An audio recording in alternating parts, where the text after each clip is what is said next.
Welcome to CMO Confidential, the podcast that takes you inside the drama, decisions, and choices that go with being the head of marketing. Hosted by five-time CMO Mike Linton. Welcome, marketers, advertisers, and those who love them to Chief Marketing Officer Confidential. CMO Confidential is a program that takes you inside the drama, the decisions, and the politics that go with being the head of marketing at any company in what is one of the most scrutinized jobs in the executive suite. I'm Mike Linton, the former Chief Marketing Officer of Best Buy, eBay, Farmers Insurance, and Ancestry.com, here today with my guest, Tom Stein. Today's topic, the inherent B2B marketing problem and what's to do about it. Tom is the chair and chief brand officer at Stein IAS, a firm he founded nearly 40 years ago.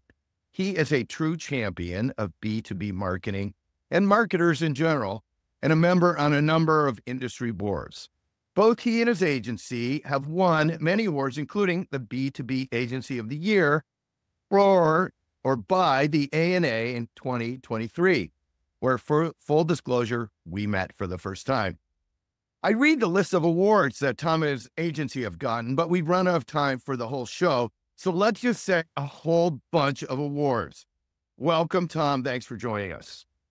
Great to be here. I've been looking forward to this one, Mike, and I'm very. I want to know that this whole confidential thing is very mysterious, and do I have to now share confidences, or how does? I'd like to tell you about it, but I can't because it's confidential. So let's start. We'll jump right in. Now, Tom, why don't you, because you're in the catbird seat for the whole B2B business, give us an overview of the B2B landscape as you see it. And we've had guests say that B2B is in a trough. If you're not in AI or cyber, it's in a recession. Tell us, what do you see? What are you seeing in the industry right now? Well, I certainly don't see that. I don't see it as being in a trough. I don't see it as being in a recession. And I think that, like all sectors, B2B is a very broad sector. You know, there are more energetic pockets than others, but you know, by and large, there's a sense of, I think, energy and momentum and opportunity in B2B, and that comes from a business standpoint, and it also comes from a marketer standpoint. So I think that it's definitely glass half full, I would say, and much more so than glass half empty. So I think the macroeconomics and all that it probably will hopefully improve a little bit more. But I think that we're poised. We're in a decent place. But what's driving the business side of that? Is that because like the market is up and we've had a rate cut, and then what's driving the marketing component of that? So and you look at it, you say the glass is half full and maybe moving fuller. What are the driving forces you see on the business and the marketing side? Because the marketing is so excellent, that everything is just moving. There we go. We're going to talk about that. I know you're making that up, not confidential. Yeah, no. So, I think that the, certainly all of the traction around AI and all of the money that's there, it not only kind of adds energy to the space, but if you think about the brandscape in B2B and you think about companies that they're not open AI, but they're companies that are leveraging AI to create new business models and create new businesses and create adjunct and enhanced service lines to their own businesses. So I think that the propulsive power of AI is just beginning to be felt. And I think it will be felt more and more and more and more in different ways and across every meaningful subsector in B2B. So I think that is, that's a good thing. I think demand generally in a lot of sectors is starting to pick up. Now, I think that, we went through the period, from pre-COVID to post-COVID, a little bit beyond that, where there was so much momentum in the space, and pretty much every category was doing very, very well. Certainly, tech was doing very well, and then it had its kind of Massive correction, a massive correction. Yeah. Correction, but that begins to right itself as well. So every correction gets corrected.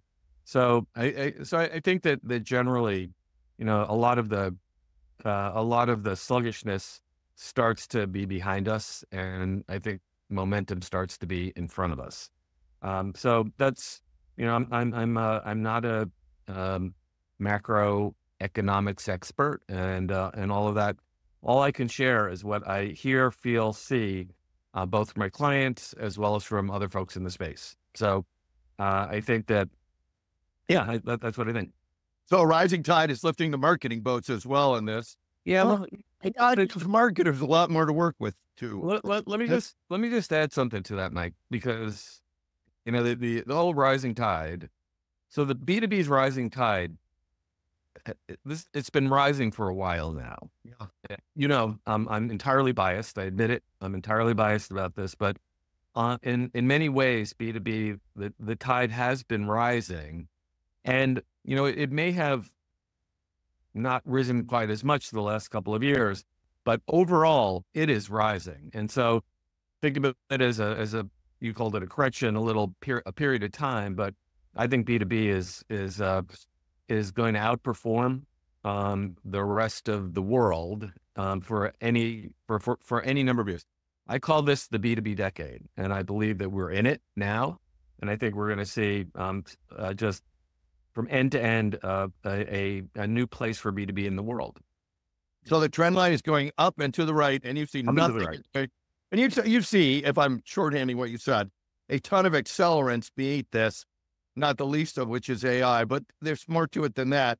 But also this stuff falls right into the B2B power zone. So good look forward at that. Hey, when we were talking down at the A&A event and in one of our early shows, one of our earlier guests was titled, or earlier shows was titled, "Why is B2B marketing so bad and what to do about it?" And the theme of that show was really, gosh, the B2B folks are just doing the same thing over and over again, or they're just captured with the salespeople and they're not doing marketing. Your reaction to that kind of show and that statement, what do you think? Well, the easy answer for me would be to say that is a blanket statement that is fairly ridiculous. And so, but there is an aspect of truth to it. So, why is B2B marketing so bad? A lot of B2B marketing is pretty good. A lot of it is in fact really good. There's a lot of B2C marketing that pretty much sucks. There's a lot of marketing in lots of sectors that, the stuff that's really good is dwarfed by the stuff that's not so good. And so, I think that's a little bit of unfairness directed toward B2B. B2B has the opportunity to be a lot better. So B2B marketing has the opportunity to be a lot better. And that's the exciting part of this, Mike, is that it's come a ways. It's got a long ways to go. But it's come a ways. Let's talk about where it is then. And if you look on it, on the kind of graph moving up into the right, where is it coming from? Where is it? And where is it going? And then we'll talk about the challenges of getting there. But I agree. It is getting definitely better. And it's a lot of the personalization stuff made for going forward. What do you see? Where do you see it in its little evolution now? So I see a few different vectors that will help elevate B2B marketing. And so one is there's definitely a movement, that may be a bit of an overstatement, but for now, we'll call it a movement toward greater investment in brand. So in brand level marketing. So the notion that that you need to communicate with, engage with buyers who are in market at a given point in time, as well as buyers who may not be in market but will be at another point in time. So this is the 95-5 rule that exists, and so I think that is that is being more and more acknowledged. And so, but also the dimensions of brand investment in terms of talent, in terms of employee engagement, in terms of actually the financial value. And we, with Brand Finance, did a global B2B most valuable brands index last year and this year. And what we see is that B2B enterprises, if you take the top 100 to top 150 and compare them to B2C counterparts, they're leaving $1 trillion of brand value as a component of overall enterprise value on the table. So this is getting folks' attention. So it's getting the CMO's attention, but it's also getting the CFO's attention, and it's getting the CEO and the board's attention. So if you're can I go back on that? How did you calculate that number? I mean, that is such a big number. And when you say leaving it on the table, what does it mean? Because we actually did a show on this saying brands are not on the balance sheet, but should be.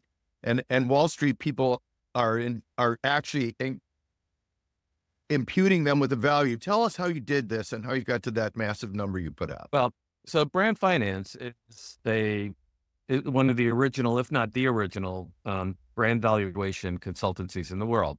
And they're accountants, they're not marketers. And they, along with others, perfected the protocols for measuring brand valuation, and measuring it as a component part of overall enterprise valuation. And this is certified by multiple bodies and so on. And, and it's done by a combination of analyzing financial performance and by surveying that's done in market around people's perceptions of companies and brands, and kind of integrating the data points. And I'm not an expert in the research underpinning for this, but Brand Finance has done this in the consumer space, Mike, for like 27 years or something like that.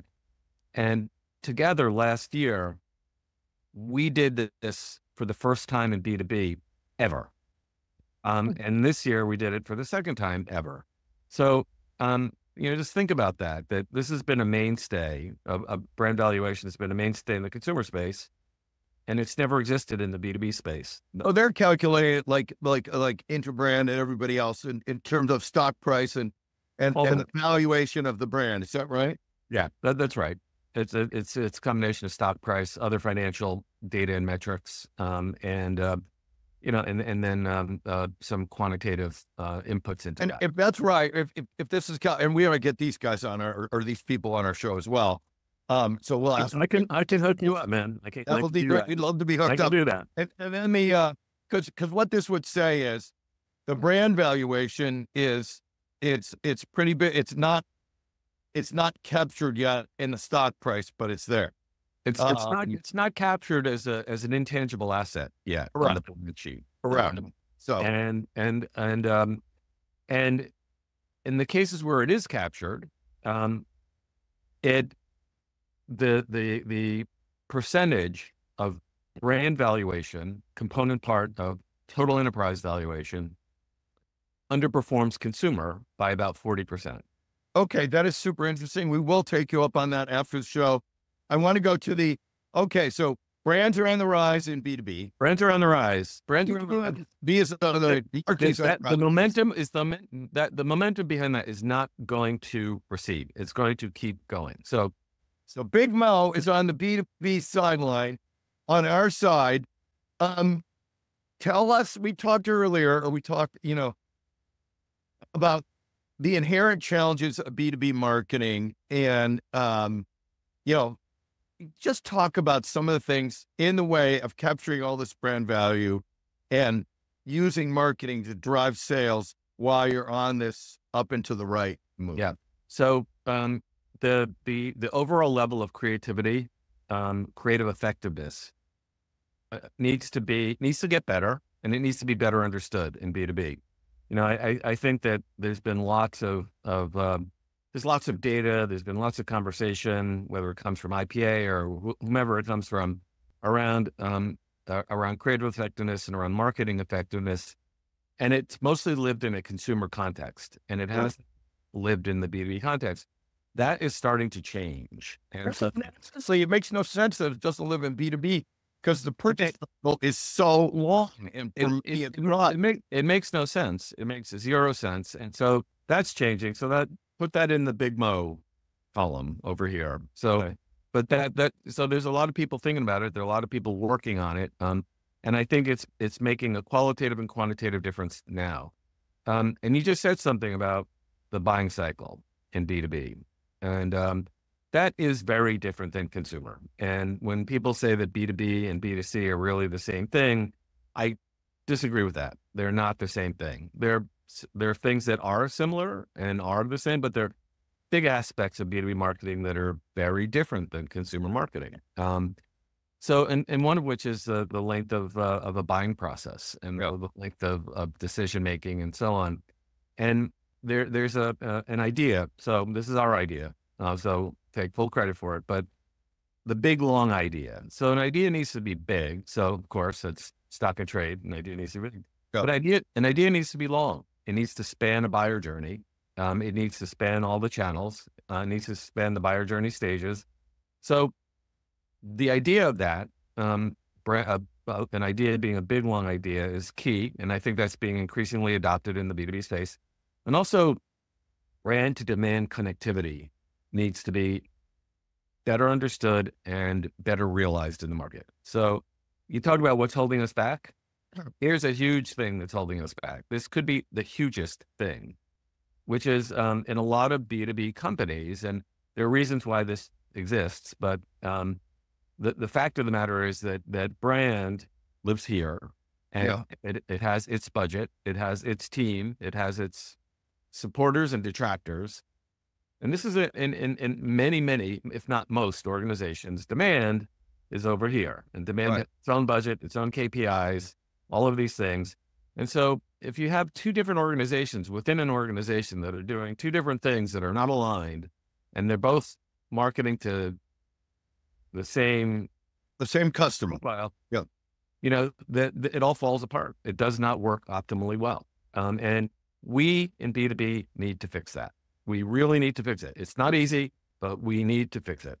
And when I want to talk about the brand to demand connectivity, and also when you say demand, are you essentially saying the sales arm of the B2B side, or are you saying something different? I'm saying performance marketing. Okay. So call it mid to bottom of funnel. So let's like sales, performance marketing, and brand in there, and then talk to me about the connectivity, and talk to me how the marketer should be, or the company should be thinking about it differently than they are today, in your mind.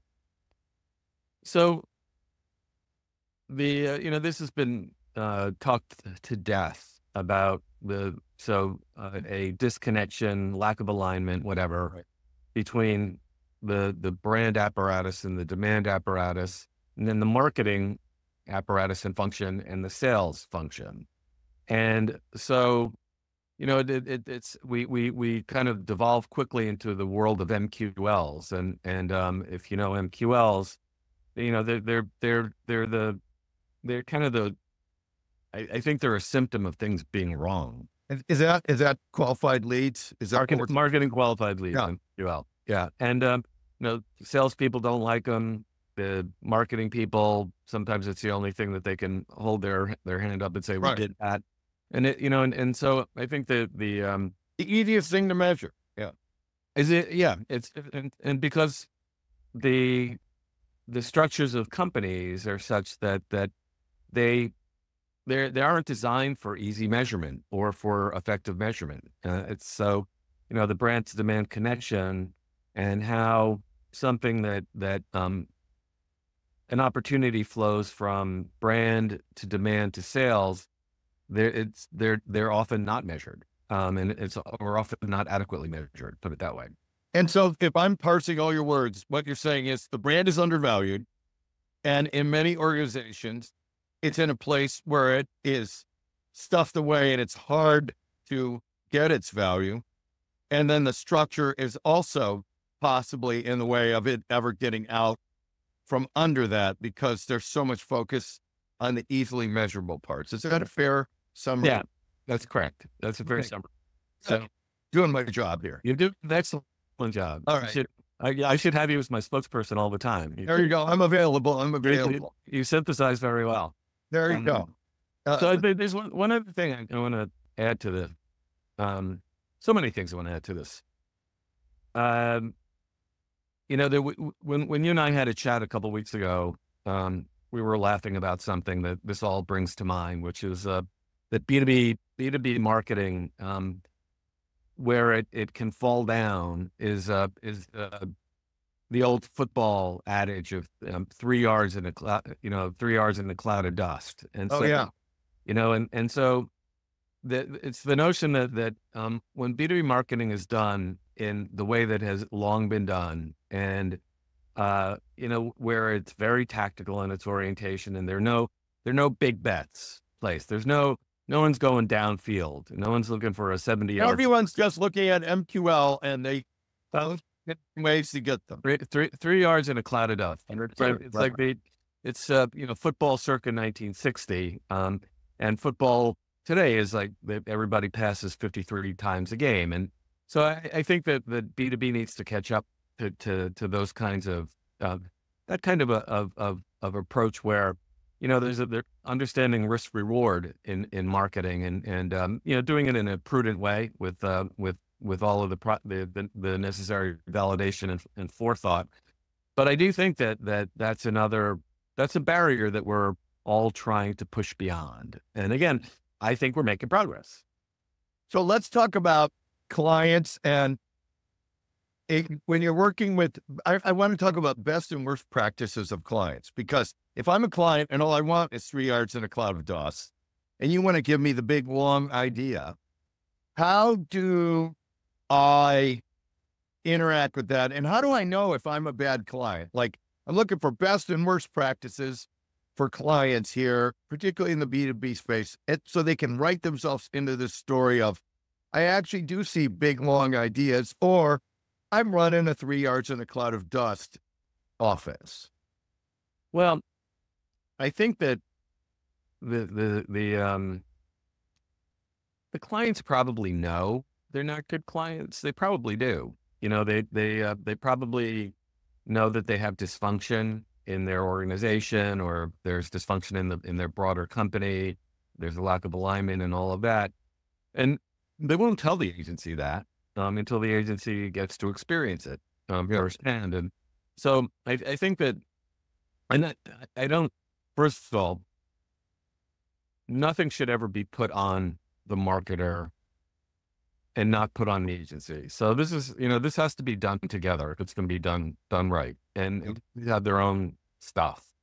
But I think that from the clarity, the clarity among the marketers, the clarity of what they need to do, their own seat at the table, so that they're doing that with confidence, that they know they have stakeholder support, they have the CEO support, they have the C-suite support, and they have they have not just the influence, but they have the decision-making responsibility to market as they deem best for the company.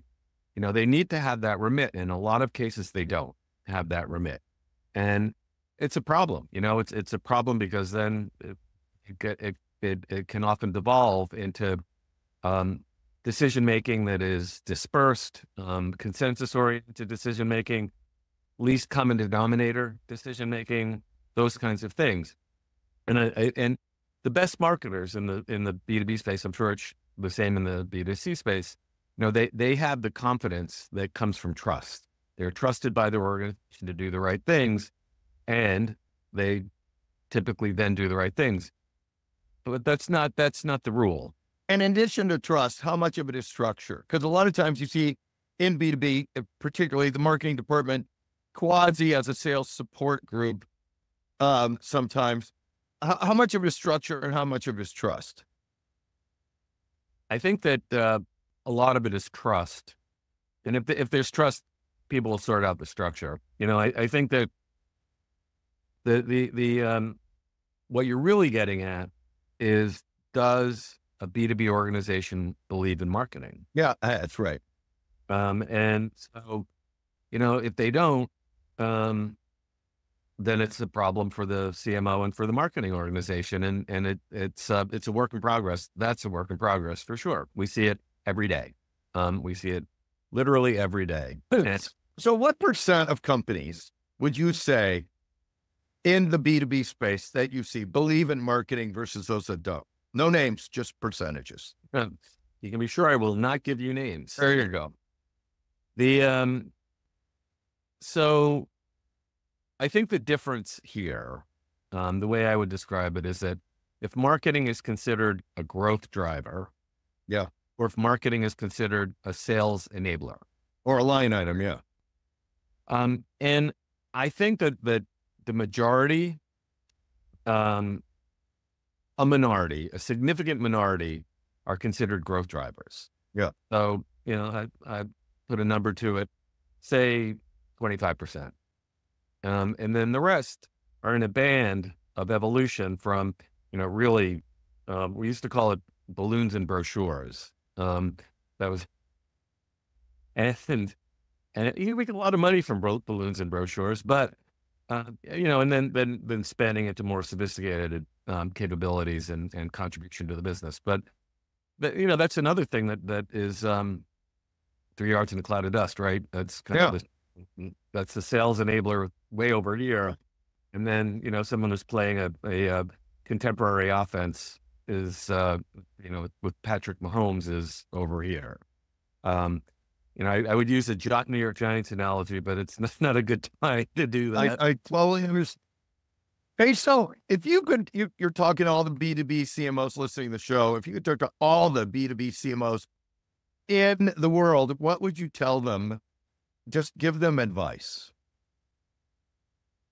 One thing I would tell them that I don't think they get told enough is how freaking hard their jobs are. It's a really hard job, and there's the complexity of it, the things that one has to master at least well enough to manage well enough, the skill sets that need to be developed, the level of talent that they need to bring into their organizations, the technology that needs to be understood and adopted. And that was even before AI became a thing. Understanding the sophisticated principles of creative effectiveness, of media effectiveness, of brand to demand connectivity, data, et cetera, et cetera, et cetera. It's a hard job. And it's particularly hard, I think, in B2B because just for all the things all the reasons we've been talking about, the B2B marketers are not necessarily as, what's the right word for this? They have a little bit more of an uphill climb, and they have a lot of internal stuff that they need to deal with and manage, and B2C does as well, of course. But so it's a hard job, and I have real empathy for. We did a whole show on this called "Is the CMO job the hardest job in business?" Oh, okay. I haven't listened to that one yet, but it is. So he's gonna like this show. Tell me about, you can talk to all the B2B agencies now. Oh, go ahead. So I want to finish about the CMOs for a second, because I didn't answer your question. I didn't address your question. What I would tell them is that so this is the ultimate easy for me to say, but if you can't build the belief in the organization in marketing, then but you should try. You should try really hard to do it. But ultimately, if you can, you should go somewhere where you can apply the power of marketing effectively, because otherwise it's just too hard and too frustrating. The other thing, then I would say, like, find the places to actually do things differently, and maybe 90% or 80% or 70% you're doing 3 yards in a cloud of dust, but you find the 30% where you have an opportunity to prove some things out and then to scale them from there. If I'm interviewing for a job, and I'm one of our listeners, I'm interviewing for a job and I want to go to that place where I can experiment, and do something new, what questions should I ask the company and or the agency to see if they're serious about adding in, a belief in marketing? I would talk to a few different stakeholders in a company, and I would look the CRO in the eye and talk to that individual about what role marketing currently plays and what role marketing should play in the organization. And, you'll tell pretty quickly if there's a belief there or the beginnings of a belief there, the beginnings of a partnership there. I'd have the same conversation. It'll have different context with the CFO. But I think the biggest conversation is with the CEO. And, does the CEO want to do things the way things have always been done? Does the CEO want to create a greater trajectory for the business and potentially also a legacy for himself or herself? So I would ask those kinds of questions and really press people on this, and don't let the easy answer sway you. Well, it goes back to do you see marketing as a growth driver, or do you see it as something else? And what I heard you say is ask questions and see how they actually are using it and then want to use it. And if growth isn't in here, if it's all about efficiency, ROI, or other stuff, they're probably not going to let you do anything that interesting. Let me tell you a 30-second story. And it's a CMO went from one company where that individual, a very big company, and to a smaller company, considerable, but smaller company, because of the vision of the CEO and the vision of the CEO in terms of what he hoped that business would become within a very fixed period of time, and his belief that without better marketing, brand to demand, without better marketing, more joined up marketing, more effective marketing, he would not be able to achieve his vision and scale the business to the extent that he needed to. That's the kind of conversation that you need to have, right? And then you have to hope it comes true on the other side. But I think that's the opportunity that you want to be looking for, and then make sure that the individual puts his money where his mouth is. Well, thank you for that. That's a great way to wrap the show. We are now at our traditional last question. It's a two-parter. Funniest story or piece of practical advice we haven't discussed yet. You can take one or both of these, but you have to take at least one. So is this funniest professional story? Or you're open. It's confidential, so you can talk about anything you want. Well, the I don't know if it's the funniest story, but it's certainly one of the more embarrassing stories. So they tend to be funny. But in my earlier years, I was a bass player. I'm still a bass player, but a bass player in bands, rock bands. I managed. We finally got the big gig, the sort of like the breakthrough gig, and I managed to fall off the stage. Nice. And it was definitely a memorable moment in my life. And so the advice that comes out of the other end of that is don't fall off the stage. Well, think about all the B2B clients that have benefited from you not opening for the Rolling Stones, or I could have been a contender, Mike. But if you and Michael Trough of Code Theory could form a band. So thank you. I think that's a great way to end the show. Thank you, Tom, for joining us. And thanks to everyone for listening to CMO Confidential. If you're enjoying the show, please like, share, and subscribe. Look for all of our shows on Spotify, Apple, YouTube, and the I Hear Everything Network, which include What Your Agency Wants to Tell You But Won't, parts 1, 2, and 3. The top 5 reasons B2B marketers get fired. Why B2B marketing is so bad and what to do about it. And is artificial intelligence an extinction event for agencies? Hey, all you marketers, stay safe out there. This is Mike Clinton signing off for CMO Confidential.